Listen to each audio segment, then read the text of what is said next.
चलो अब यहाँ देखना, ठीक है। टॉपिक का क्या नाम है, issue of debentures as collateral securities. तो देखो यहाँ तक तो मुझे कोई दिक्कत नहीं है, इशू ऑफ डिबेंचर्स तक तो मैं समझ ही रहा हूँ, लेकिन जो मेरे पास जो नई चीज़ आ रही है वो क्या आ रही है, कोलाट्रल सिक्योरिटी आ रही है। तो इस पर देखते हैं ये है क्या चीज़, ठीक है। लिखते हैं कि sometimes when a company takes a loan from a bank और from some other party, the company may have to issue debentures as a subsidiary or secondary security in addition to the principal security। क्या बात कही गई, ध्यान से इस चीज़ को समझना। मैंने कहा ये हमारे पास मान लेते हैं कंपनी है, ठीक है। इस कंपनी का क्या नाम है, XYZ लिमिटेड है। इस XYZ लिमिटेड ने क्या करा भाई, बैंक लोन लिया। क्या लिया, बैंक लोन। सपोज करते हैं इस बैंक से लिया, क्लियर हो गई।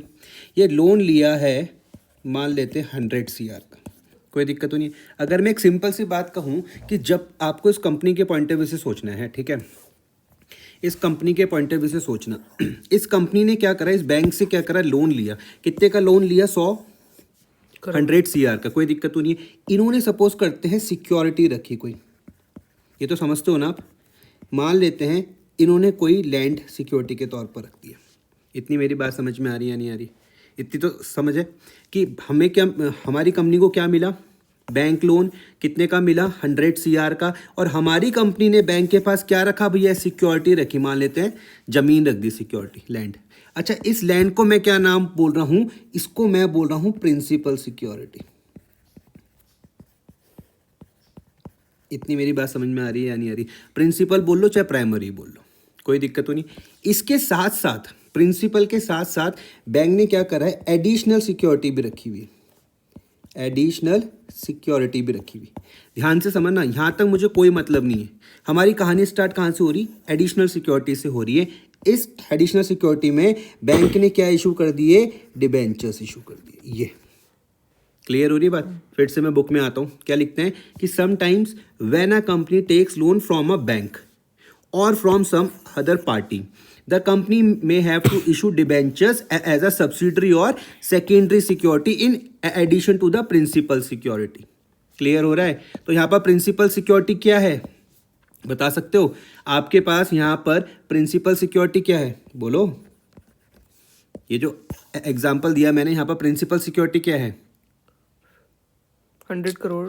अरे XYZ लिमिटेड, सुनो, अरे ये तो कंपनी है मेरे भाई। XYZ लिमिटेड ने इस बैंक से 100 CR का लोन लिया। इतनी मेरी बात समझ में आ रही है।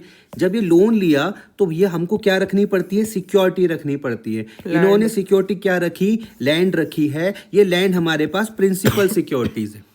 इतनी मेरी बात समझ में आ रही है। लेकिन मैंने कहा इस पर मुझे ध्यान नहीं देना। कहानी स्टार्ट कहाँ से हो रही है, एडिशनल सिक्योरिटी से स्टार्ट हो रही है या फिर सेकेंडरी सिक्योरिटी से स्टार्ट हो रही है। यहाँ पर बैंक ने क्या करा है, उनको डिबेंचर्स भी दिए हुए। अब बात समझ में आ रही है नहीं आ रही, पक्का एक और बार फिर से पढ़ के देखते हैं, देखना। Sometimes when a company takes a loan from a bank और from some other party, the company may have to issue as a subsidiary और सेकेंडरी सिक्योरिटी। कोई दिक्कत तो नहीं है। अगर मैं पूछूं कि भैया सब्सिडरी या सेकेंडरी सिक्योरिटी क्या है, तो आप मुझको क्या बोलोगे, ये जो भैया डिबेंचर है ये हमारे पास क्या है, सब्सिडरी सिक्योरिटी। सब्सिडरी सिक्योरिटी या फिर और क्या कहा गया, देखो यहाँ पर और क्या वर्ड यूज किया है, सेकेंडरी सिक्योरिटी। हमारी कहानी यहाँ से स्टार्ट हो रही है, कोई दिक्कत। तो प्राइमरी कौन सी थी, प्राइमरी सिक्योरिटी कौन सी थी, लैंड। तो इससे कोई मतलब है, इससे नहीं है। हमारी कहानी यहाँ पे सेकेंडरी सिक्योरिटी बोल लो चाहे सब्सिडरी सिक्योरिटी बोल लो, इससे। ठीक है, क्या दिया है, डिबेंचर्स दिए। अब पढ़ के देखते हैं, सुनना यहाँ से लाइन से। इन addition to the principal security, in other words collateral security means secondary security in addition to the principal securities। यहाँ पर ध्यान दो और इसको यहाँ पे 2-3 बार पढ़ लो। जब नोट्स बनाओगे तो यहाँ पर आप ध्यान रखना कि भैया कोलैटरल सिक्योरिटी क्या है। कोलैटरल सिक्योरिटी का क्या मतलब है कि भैया कोलैटरल सिक्योरिटी है सेकेंडरी सिक्योरिटी। कोलैटरल सिक्योरिटी क्या है, आपके पास है कौन सी, secondary security in addition to the principal security. जैसे मेरे केस में मैंने प्रिंसिपल सिक्योरिटी क्या बताया आपको, लैंड बताया। इसके साथ क्या रखा गया है, सेकेंडरी सिक्योरिटी रखी हुई, और वो क्या है आपके पास डिबेंचर है। को समझ में आए तो आप नोट्स में क्या लिखोगे, collateral security means secondary security in addition to the principal security. इतनी मेरी बात समझ में आ रही? आगे कहानी क्या है? द बैंक और other person to whom such debenture are issued as a collateral security will not be entitled to any interest on these debentures. एक नंबर पे याद रखना है, एक नंबर पे आपसे पूछा जाएगा, एक नंबर पे पूछा जाएगा कि भैया हमारे यहाँ पर जो डिबेंचर्स इशू किए जाते हैं एज अ कोलाटरल सिक्योरिटी पे, क्या वहाँ पर इंटरेस्ट दिया जाता है? आंसर आएगा नहीं, उनको कोई इंटरेस्ट नहीं मिलता। समझ में आ रहा? एक नंबर पे आपसे पूछ लिया गया कि जब कंपनी क्या कर रही है, डिबेंचर्स इशू कर रही है एज अ कोलैटरल सिक्योरिटी के तौर पर, तो क्या उन्हें कोई इंटरेस्ट मिल रहा है? आंसर आ जाएगा will not be entitled to any interest on these debentures. बल्कि आप अगर पहले की उसमें जाओगे ना, अगर पुराना कुछ आप देखते हो तो देखो, जैसे यहाँ पर था 8% डिबेंचर्स, याद आ रहा? यहाँ पे आपको डिबेंचर का इंटरेस्ट का रेट दिख रहा था नॉर्मल उसमें। लेकिन जब कोलैटरल सिक्योरिटी के तौर पर कर रहे हैं, जब कोलैटरल सिक्योरिटी के तौर पर डिबेंचर्स इशू किए जा रहे हैं, तो उनको कोई इंटरेस्ट नहीं मिलेगा। क्लियर हो गई इतनी बात? आगे पढ़ते। They are entitled to get interest on the original loan advance by them. अब ये क्या लाइन खोली गई? जैसे यहाँ पर कितना दिया इन्होंने? 100 CR का लोन दिया था। इस बैंक ने हमारी कंपनी को, हमें किसके पॉइंट ऑफ व्यू से समझना है? इस कंपनी के पॉइंट ऑफ व्यू से समझना है। इस बैंक ने हमारी कंपनी को 100 CR का लोन दिया था, इनको इसी में ही क्या मिलेगा? इंटरेस्ट मिलेगा। मैं पूछूंगा क्या डिबेंचर में मिलेगा? आप बोलोगे नहीं। हमारी कंपनी ने इस बैंक से 100 CR का लोन लिया तो उन्हें इंटरेस्ट भी इसी में ही मिलेगा। देखो ये वाली लाइन लिखी हुई, देखो पढ़ के देखो यहाँ पर, they are entitled to get interest, they are entitled to get interest on the original loan advance by them. समझ में आ गया? हमारे केस में क्या है? ओरिजिनल लोन 100 CR है। यहाँ तक कोई दिक्कत हो नहीं? अब यहां से कहानी स्टार्ट हो रही। If a default is made either in the payment of interest और in the payment of principal debt, the lender will first realize a debt from the principal security. But if the full amount of a debt is not realized from the principal security, it may claim all the rights of a debenture holder। ये आपको है जो पूरी कहानी आपको यहाँ से समझ में आएगी। कहाँ से? डिफॉल्ट से। ये क्या कहा गया, इस चीज को ध्यान से समझना, ध्यान से समझना, ये मेन बात है। हमारी कंपनी ने XYZ लिमिटेड ने क्या करा? बैंक से लोन लिया। कितना लोन लिया? 100 CR का लोन लिया। कोई दिक्कत तो नहीं है। प्रिंसिपल सिक्योरिटी रखी हुई थी। प्रिंसिपल सिक्योरिटी मेरे एग्जांपल में क्या है? लैंड है। कोई दिक्कत तो नहीं है। अगर डिफॉल्ट होता है, अगर क्या होता है? डिफॉल्ट होता है। डिफॉल्ट समझ रहे हो आप? डिफॉल्ट का मतलब क्या है? कि अगर टाइम पर पैसा नहीं दिया गया। डिफॉल्ट का मतलब क्या है? कि अगर टाइम पर पैसा नहीं दिया गया तो उस केस में बैंक क्या करेगा? रिकवरी करेगा। नहीं आई मेरी बात समझ में? सुनना ध्यान से। अगर ये 100 करोड़, ये तो समझ रहे हो ये क्या है? 100 करोड़ 100 CR तो है, लेकिन ये प्रिंसिपल है। इसमें क्या होता है? साथ में इंटरेस्ट भी होगा। इसी के साथ तो क्या करना है? वापसी करना है। अगर भैया समय पर, ध्यान से सुनना मेरी बात को, अगर समय पर इस बैंक को पैसा वापस नहीं किया गया तो ये क्या करेगा? रिकवरी करेगा या नहीं करेगा? तो रिकवरी कहाँ से करेगा? प्राइमरी सिक्योरिटी से करेगा। रिकवरी कहाँ से करेगा? प्राइमरी सिक्योरिटी से करेगा। बहुत ध्यान से सुनना। रिकवरी कहाँ से होगी? प्राइमरी सिक्योरिटी से। ये समझ पा रहे हो ना? ठीक है। अगर बाई चांस इससे ना हो पाई पूरी, अगर इस प्राइमरी सिक्योरिटी से पूरी ना हो पाई, तो जो डिबेंचर कोलाटरल सिक्योरिटी में हुए थे, ये नॉर्मल डिबेंचर बन जाएंगे।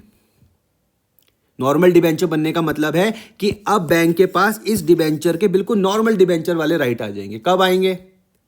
इस बैंक के पास इन डिबेंचर्स के जो कोलाटरल वाली जो डिबेंचर्स इशू किए गए थे, ये नॉर्मल डिबेंचर कब बनेंगे? बताओ बताओ भाई।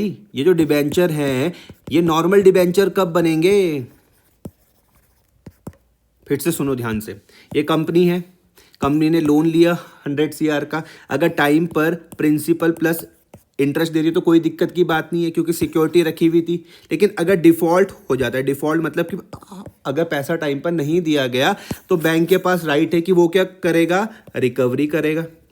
करेगा या नहीं करेगा? रिकवरी कहाँ से करेगा? इस प्रिंसिपल सिक्योरिटी से करेगा। अगर यहाँ से पूरी रिकवरी हो जाए तो कोई दिक्कत ही नहीं है।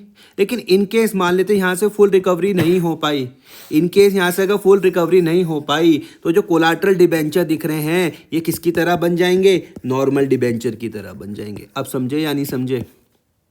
पक्का? ये देखो बुक में क्या लिखा हुआ। If a default is made, if a default is made either in the payment of interest or in the payment of principal debt.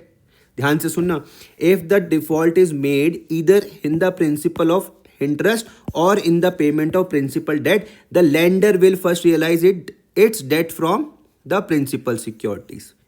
समझ में आया? लेंडर हमारे केस में मैंने क्या लिया हुआ, बैंक लिया हुआ है, will realize its debt from principal security. Clear हुआ? अब ये सुनो, but if the full amount of debt is not realized, important है, is not realized from the principal security, is not realized from the principal securities, it may claim all the rights of debenture holder. फिर से समझाऊं? No. समझ गए? पक्का? As soon as the company pays the final installment of loan, it can take its debenture back. अब company क्या करेगी? अब सुनना ध्यान से, अब कंपनी क्या करेगी? अपनी पूरी फाइनल इंस्टॉलमेंट पे करेगी, अपने डिबेंचर्स को वापस ले लेगी. ये केस है. कोलाटरल डिबेंचर समझे? कोलाटरल सिक्योरिटी समझे? यही है issue of debentures as collateral security. अब मुझको बताओ, जब कंपनी इशू करती है debentures as a collateral security के तौर पर, तो क्या डिबेंचर्स होल्डर्स को इंटरेस्ट मिलता है? नहीं मिलता. ये डिबेंचर नॉर्मल डिबेंचर की तरह कब बन जाएंगे? ये जो कोलाटरल सिक्योरिटी वाले डिबेंचर है, नॉर्मल डिबेंचर की तरह कब बन जाएंगे? ये जो कोलाटरल सिक्योरिटी वाले डिबेंचर हैं, ये नॉर्मल डिबेंचर की तरह कब बन जाएंगे? बताओ. ये जो कोलैटरल सिक्योरिटी वाले डिबेंचर हैं, ये नॉर्मल डिबेंचर की तरह कब बन जाएंगे? If a default is made either in the payment of interest और in the payment of principal debt. यही तो बताया. The lender will first realize its debt from the principal security, but if the full amount of debt is not realize from the principal security, it may claim all the rights of a debenture holder. Clear हो गया? यही तो मैंने समझाया कि भैया ये जो आपके पास जो लेंडर है, जो बैंक है, पहले रिकवरी कहाँ से करेगा? प्रिंसिपल सिक्योरिटी से करेगा. पहले कहाँ से करेगा? प्रिंसिपल सिक्योरिटी से करेगा. अगर इससे पूरी रिकवरी हो जाए तो कोई दिक्कत नहीं है, लेकिन अगर इससे कोई पूरी रिकवरी नहीं हुई तो ये डिबेंचर नॉर्मल डिबेंचर की तरह बन जाएंगे. ये डिबेंचर नॉर्मल डिबेंचर की तरह बन जाएंगे. अब समझ में आई बात या नहीं आ रही? आगे बढ़ते हैं. अब हमको देखो, यहाँ पर हमारे पास दो मेथड दिए हुए हैं इस तरीके की. सुनना ध्यान से, क्या लिखा हुआ? There are two methods of dealing with such debentures in the books of account. एक मेरे पास फर्स्ट मेथड है और इसके बाद एक मेरे पास सेकंड मेथड आएगा. ध्यान से सुनना, दोनों ही मेथड. मेथड नंबर फर्स्ट में क्या बोला हुआ कि when company decide not to record the issue of debentures as collateral security. सुनना ध्यान से, when company decided not to record. Important क्या है? नॉट टू रिकॉर्ड क्या है? सुनना ध्यान से कि व्हेन कंपनी डिसाइड, कंपनी ने क्या करा? Decide not to record the issue of debentures as collateral security. Company यहां पर क्या कर रही है कि कोलैटरल सिक्योरिटी के तौर पर डिबेंचर दे तो रही है. कोलैटरल सिक्योरिटी मतलब कि सेकेंडरी सिक्योरिटी के तौर पर दे तो रही है, लेकिन वो क्या बोल रही है कि हम इसको रिकॉर्ड नहीं करेंगे. When company decided not to record the issue of debentures as collateral security के तौर पर रिकॉर्ड नहीं करेंगे. तब हमको क्या करना है? In this method no entry need to be pass in the books of the company. क्या मैं यहाँ पर कोई एंट्री पास करूँगा? आंसर है नहीं. कब की बात करी जा रही है ये? सुनना ध्यान से. When company decided not to record the issue of debentures as collateral security, in this method no entry need to be pass in the books of a company. Clear हो गया? As the debenture are not actually issued. क्यों नहीं कर रहे? क्योंकि वो बोल रहे हैं कि भैया हमने रियल में तो डिबेंचर्स इशूड करे ही नहीं है, हमने तो कोलैटरल सिक्योरिटी के तौर पर दिए हुए. क्लियर? उसके बाद बोल रहे but only given away as a collateral security. As such under this method entry is passed only for taking a loan. सिर्फ किसकी लिखेंगे हम? लोन लेने की ही एंट्री लिखेंगे. If the loan is taken from the bank, the entry will be bank account debit to bank loan account. यहाँ कोई दिक्कत तो नहीं है. मैंने इस बैंक में काय का रूल लगाया होगा? A+ का. इस बैंक लोन में काय का रूल लगाया होगा? L+ का. क्लियर हुई बात इतनी? अच्छा, दूसरा, on the equity and liability side of the balance sheet a note is appended below the loan that the loan is secured by the issue of debentures as a collateral security. सिर्फ क्या करना है? Entry डालनी है क्या? Answer है नहीं डालनी. लेकिन हम लोग क्या करेंगे? इक्विटी एंड लायबिलिटी साइड है जो बैलेंस शीट की, वहां पर हम लोग क्या करेंगे? एक नोट करेंगे, एक नोट डालेंगे. कहाँ पर डालेंगे नोट? कहाँ पर डालेंगे नोट? नोट डालेंगे below the loan that the loan is secured by the issue of debentures as collateral security. जैसे कि जैसे ये है, देखो ये फर्स्ट मेथड दिख रहा है आपको। फर्स्ट मेथड में क्या हम कोई एंट्री पास करते हैं, जैसे ये था, सुनना इलस्ट्रेशन नंबर 16 देखना। A company had ₹10 lakh 9% debenture outstanding as on 1 April 2024। During the year company took a loan of ₹2 lakh from the State Bank of India for which the company placed with the bank debentures for ₹2,50,000 as collateral security. Company ने क्या करा, सुनना ध्यान से, कब की बात कर रहे हैं, कौन सी तारीख की बात है, 1 अप्रैल 2024 की बात है। कब की बात है, 1 अप्रैल 2024। ठीक है। अब 1 अप्रैल 2024 को कंपनी के पास 10 लाख रुपए के डिबेंचर्स थे जो इशू के कर रखे होंगे पहले से, 9% डिबेंचर्स आउटस्टैंडिंग थे, ठीक है। अब उसी साल पर कंपनी ने क्या करा भैया, एक लोन लिया, कितने रुपए का, 2 लाख रुपए का लोन लिया। किससे लिया, from the State Bank of India से। अब इसके लिए कंपनी ने क्या करा कि भैया बैंक डिबेंचर्स दिए, कितने रुपए के, 2.5 लाख रुपए के as a collateral security. Clear हुआ, 2.5 लाख रुपए के डिबेंचर्स इशू करे कोलाटरल सिक्योरिटी के तौर पर। समझ में आया, कितने का लोन था, 2 लाख रुपए का लोन था और 2.5 लाख रुपए के कोलाटरल सिक्योरिटी के तौर पर दिए। अब वो बोले pass entries if any show how the debentures and a bank loan will appears in the company balance sheet on 31 March 2025। अब सुनो, फर्स्ट मेथड क्या बोलता है, एंट्री डालने के लिए तो वो क्या कर रहा है, मना कर रहा है, बोल रहा है कि no entry is pass for the issue of debentures in this method. आई बात समझ में, पहले वाले मेथड पर क्या आपको एंट्री पास करनी है, आंसर है नहीं करनी। समझ में आए, एंट्री सिर्फ किसकी होने वाली है, entry is passed only for taking a loan from the bank. जो हमने क्या करा, बैंक से लोन लिया, सिर्फ हम उसकी ही एंट्री करेंगे, bank account debit to bank loan account 2 lakh 2 lakh. समझ में आई बात या नहीं आ रही, पक्का। Loan taken from the bank and 2,50,000 debenture deposited as a collateral security. अब ये सुनना जरा ध्यान से, ये देखो यहाँ पर मैंने क्या लिखा था, on the equity and liability side of the balance sheet a note is appended below the loan that the loan is secured by the issue of debentures as collateral security। ये क्या बात है, वो ये देखो, ये आपने बैलेंस शीट बना दी, इक्विटी लायबिलिटीज में गए, नॉन करंट लायबिलिटीज में गए, लॉन्ग टर्म बोरिंग में गए। अब 1 नंबर का नोट देखना, ये देखो आपने ये लिखा, देखो लॉन्ग टर्म बोरिंग, ये लिखा आपने लॉन्ग टर्म बोरिंग, इसमें तुमने लिख दिया 9% डिबेंचर। अब ये देखो ये है वो note, in addition debentures for 2,50,000 have been issued as a collateral securities. ये नहीं आया समझ में, तुम मुझे बोलोगे भाई ये 10 लाख क्या है, तुम मुझे बोलोगे ये 10 लाख क्या है जो पहले से थे आउटस्टैंडिंग, ये 10 लाख क्या है, 9% डिबेंचर जो पहले से थे। मैं ये ब्रैकेट में लिख दूंगा, in addition debentures for 2,50,000 have been issued as a collateral security. कोई दिक्कत तो नहीं, इतनी बात समझ में आ रही। और ये दिख रहा बैंक लोन, बैंक लोन के ब्रैकेट में देखो क्या लिखा हुआ, on collateral securities of debentures of 2,50,000। ऐसे करके मुझे नोट बनाने। आई बात समझ में, फिर से देखो यहाँ पर क्या लिखा हुआ, on the equity liability side of the balance sheet a note is appended below the loan that the loan is secured by the issue of debentures as collateral securities. ये मैंने जो यहाँ पर आपको हाईलाइट करके दिखाया ब्लू से, 9% debenture के ब्रैकेट में भी तुमने लिख दिया और बैंक लोन पर भी तुमने लिख दिया on collateral securities of debentures of 2,50,000। Clear हुआ।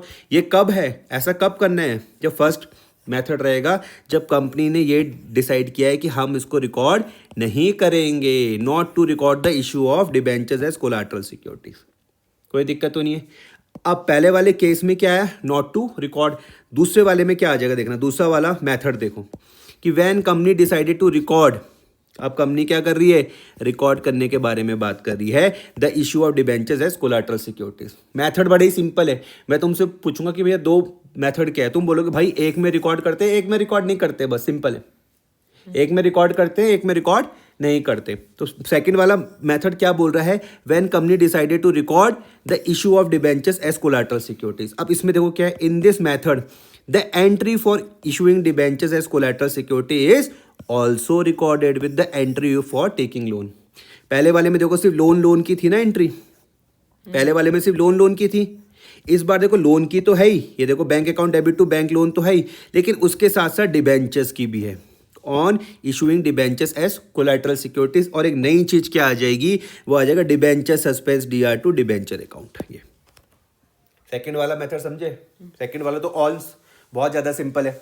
सेकंड वाला क्या बोलता है, सेकंड वाला मेथड क्या बोलता है कि जब कंपनी क्या चाह रही है, डिसाइड करती है कि भैया हम लोग क्या करेंगे, रिकॉर्ड करेंगे। क्या रिकॉर्ड करेंगे? The issue of debentures as collateral securities. तो लोन वाली तो आएगी, देखो लोन वाली तो यहाँ पर भी आ रही और पहले वाले मेथड पर भी आ रही थी।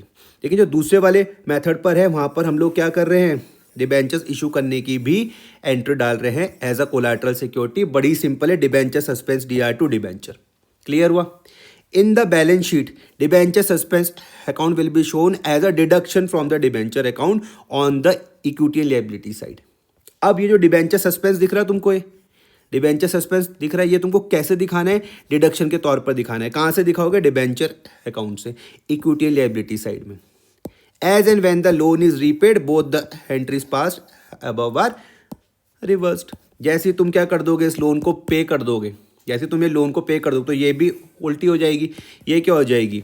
Bank loan account debit to bank account, पहली वाली, और दूसरी वाली भी रिवर्स हो जाएगी। ये क्या हो जाएगी? Debenture account debit to debenture suspense, जब आप पे कर दोगे। ठीक है, यहाँ पर देखो सेकंड वाला मेथड।